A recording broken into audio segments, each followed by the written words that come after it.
We're in WWE Draft season once again, ladies and gentlemen. In today's video, who should move in the WWE Draft 2024? I've got 10 options I'm going to go through, and one of them, well, it's kind of already been confirmed. The first one going to be Cody Rhodes to move to SmackDown from Raw. Now, technically, he is already a SmackDown superstar after winning the main event of WrestleMania and becoming the undisputed WWE Champion, defeating Roman Reigns. By winning the accolade, he got a move to SmackDown automatically as being their champion. The championship is actually assigned to the brand. However, Cody has been appearing on Monday Night Raw every single week since, almost as like a bit of a farewell tour. And in fact, he's actually on the UK tour as we speak with a lot of the Raw talent. But when it comes to the WWE Draft, it will be confirmed, I believe, that he will be a SmackDown superstar moving forward. And the only chance you probably see him on a Raw after that probably be the dark match after Raw has been off the air. I expect he'll be a SmackDown star moving forward, going with most of their top talent. But if Cody Rhodes is moving to SmackDown,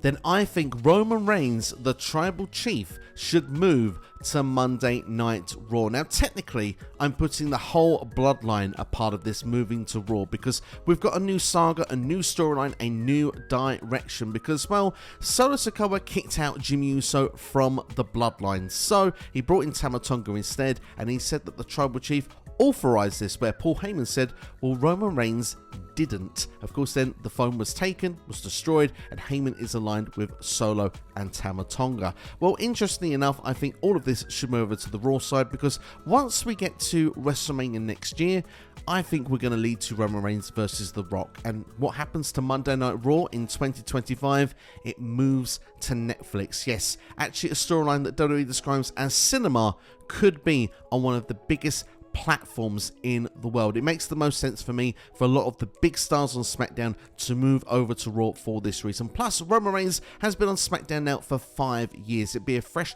set of scenery for him and the Bloodline. And well, Bloodline segments on SmackDown usually go between 30 and 40 minutes, which takes up a huge portion of the show. For me, if you move that to Raw, that could literally be maybe a 6 to a fifth of the show. Then you've got plenty of time for the rest of the talent to still have their matches, have their opportunities. On SmackDown currently, a lot of people get their segments or time cut from them. So for me, I think it's time to move the Bloodline to Monday Night Raw, and I'm going to start that by using the headline, Roman Reigns should be definitely moving to Monday nights. But Roman isn't the only big name I'd have moving to Monday Night Raw. Then I'd have Bobby Lashley joining as well. I'd like to say with the Street Profits, I still don't know an official name for this group at this point, but for all of them, they were seen as big moves to SmackDown last year in the draft, and to be honest, probably have suffered through this lack of TV time, cutter segments, wanting to be a heel group to begin with, but that didn't work, so we've continued on as a babyface group. Finally now it feels that we finally have a bit of sense, purpose and direction for Lashley and the Street Profits, but it's taken 12 months to get there. For me, moving over to Raw will allow that to flourish, to be established. You have one of the top tag teams then on the red side as well, and Bobby Lashley can have that match with Roman Reigns that he didn't get in the last 12 months, potentially could be something that WWE could look to do. Plus, like I said, it's a big mover for the World Heavyweight Championship scene that I think will be remaining on Monday night. So then you've got some big names going after Damian Priest. Moving to SmackDown, Nia Jax. Nia Jax should move to SmackDown in my personal opinion because, well, she's feuded with all the big names on Monday Night Raw at present. Rhea Ripley, Becky Lynch, and well, she's even had a few matches with Liv Morgan as well. So for me, I think SmackDown would be a natural move for Nia Jax at this stage because over on the blue side, we've got Bianca Belair, we've got Jade Cargill, we've got Naomi, and well, we have the champion, Bayley, as well. So for me, Nia Jax moving to SmackDown makes the most sense. Some big time matches for her to have for the next 12 months. And whilst Nia Jax could be used in the Bloodline storyline, I've chosen to not go with that. I believe that her and Naomi, for example, who's currently on SmackDown, will continue with the current gimmicks, storylines, and direction moving forward in WWE, with not being included with the Bloodline. Some might say this video is faction heavy, moving to Monday Night Raw, Damage Control, because, well, we've had the storyline play it now with Bayley. It's time to move forward, something fresh, something different. Io Sky can go for the Women's World Championship over on that side, perhaps against a Liv Morgan, a Becky Lynch, maybe a Rhea Ripley when she returns from injury. You've got the Kabuki Warriors, who are the current Women's Tag Team Champions, and well, most of the women's tag teams are on Raw, so it makes sense for that. Plus, well, Dakota Kai being a part of that group, she can build herself more time, more TV time, more storylines for her, more character development, and perhaps she can break out on the Red brand. A tag team that I think is in desperate need of a move to Monday Night Raw is Pretty Deadly. Now, you could say Pretty Deadly were unlucky, really, in the last 12 months because, well, Elton Prince picked up an injury. He was off TV for a while, so that kept Kit Wilson off as well.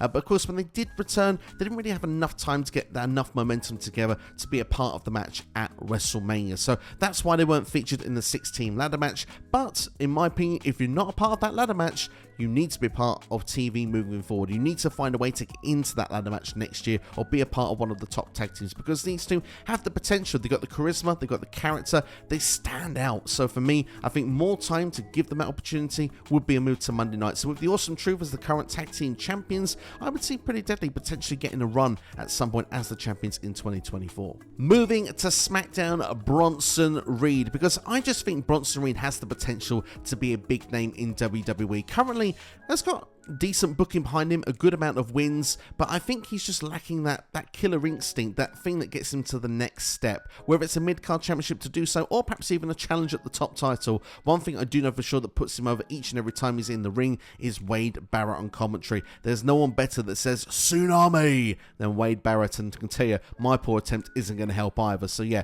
Bronson Reed to SmackDown for me, and I could even see him challenging for the WWE Championship against Cody Rhodes at some point during the year. Potentially a move to Monday Night Raw, the Final Testament, Karrion Kross, AOP, been suffering with lack of TV time, a chance to really get their group moving. They have been actually doing some work on NXT in recent weeks. Perhaps maybe a move to NXT could be something for them in the draft instead. But one thing's for sure, the need off of SmackDown. Karrion Kross has been back for nearly 2 years in WWE, went from going to challenge and dethrone Roman Reigns to, well, pretty much just about getting on the WrestleMania card.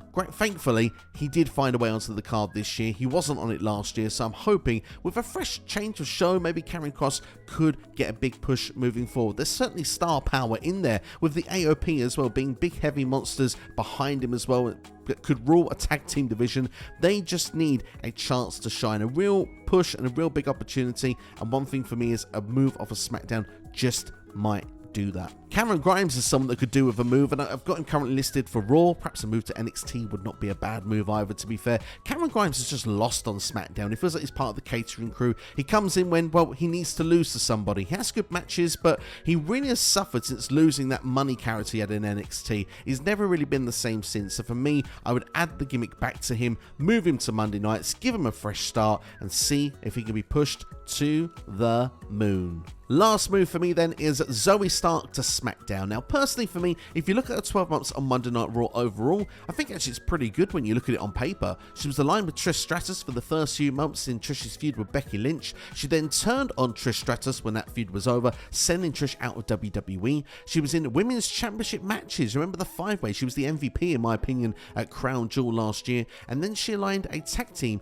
with Shayna Baszler. However, in recent months, both Zoe Stark and Shayna Baszler have been lacking a bit of TV time on Raw for my liking. I just feel like it might just kickstart Zoe Stark if she was moved over to SmackDown. Not being involved in the women's tag team division, I think she's better than that, and I think actually she can have a really good program with Bayley for the women's championship over on the SmackDown side. So for me, I think Zoe could do with a move. If she stays on Raw, I think she could continue to be lost in that shuffle for the next 12 months. But that's what I think. Let me know what you think now in the comments below. Who needs to move in the WWE Draft 2024? If you've enjoyed this video, hit the like button, share with a friend, and subscribe as well. Turn on notifications so you know each and every time a new video is released. Check out the videos on the side of your screen right now. More WWE Draft 2024 related videos, and my official predictions for the draft will be dropping on this channel in the next couple of days. Thanks for watching. Take care of yourselves. I'll see you for the next video.